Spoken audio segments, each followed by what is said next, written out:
Alright, so introduction to completing the square. It's going to be kind of a lengthy lesson, but really simple. So I like this image up here. It shows, usually we have these blocks representing the x and then the squares, the x squareds. And they're showing you how we're dividing this in half and placing it over here. So we cut that block in half, place the other half here. But in order to complete the square, there's still this missing piece, which is that part right there, which is b over 2 squared is the formula.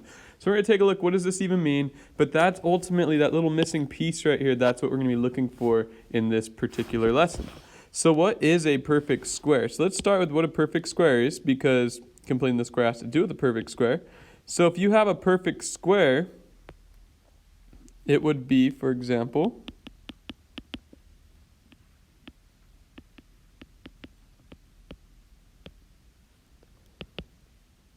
is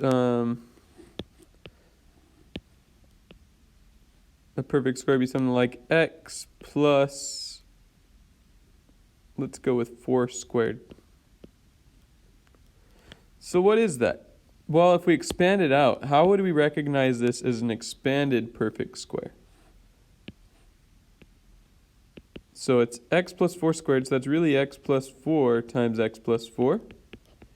Then if we do the FOIL method, we would get x squared plus 4x plus 4x plus 16, which is x squared plus 8x plus 16. So this is also a perfect square.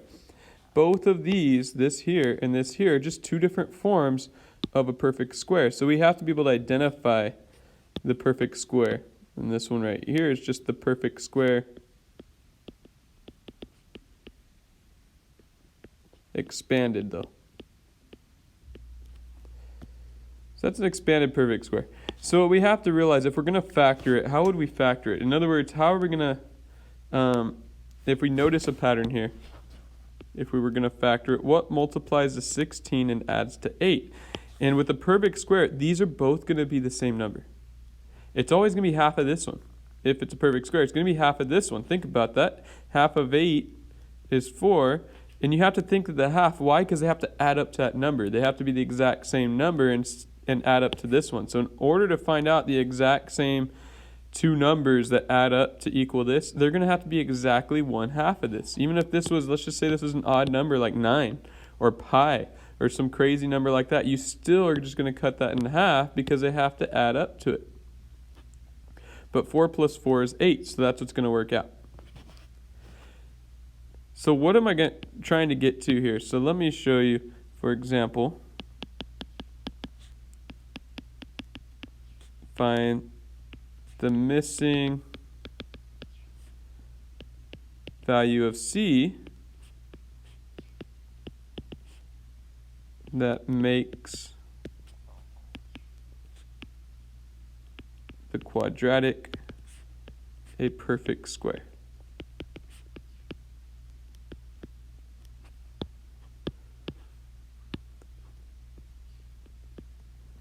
So let's just say we have x squared plus, let's go with 12x. Plus, we don't know what this is. That's our blank, right? That's something we don't know. So we know what b is. We know it's 12. Now, in order to have a perfect square, these two numbers have to be the same, right? That way it can ultimately, we want these factors to both be the same so we can write it in this form right here. So in order to get that perfect square, well, what two numbers add up to 12? It's got to be the same number. Well, 6 and 6, right? So those have to be 6's then, because 6 plus 6 is 12. And then what do those multiply to? 6 times 6 is 36. So that missing value is going to be 36. Now, is there a shortcut for that? Yeah, it's b divided by 2. Because think about that. We took half of 12, right? We divided it by 2. We took b, divided it by 2, and then we squared it. Think about that. B divided by 2 is 6. Squared is 36. So that's the formula. So let's look at a couple examples. This one's x squared plus 14x. So what what I would do is just work it backwards. It just makes sense. Half of 14 is 7. 7 times 7 is 49. So here's our answer, 49. Same idea here. This time it's -8, so wouldn't that be -4? And -4 would add up to -8. -4 times -4 is +16, so there's the answer. Let's use the formula for this one, b over 2 squared. Well, b is the number next to x, so that's 2.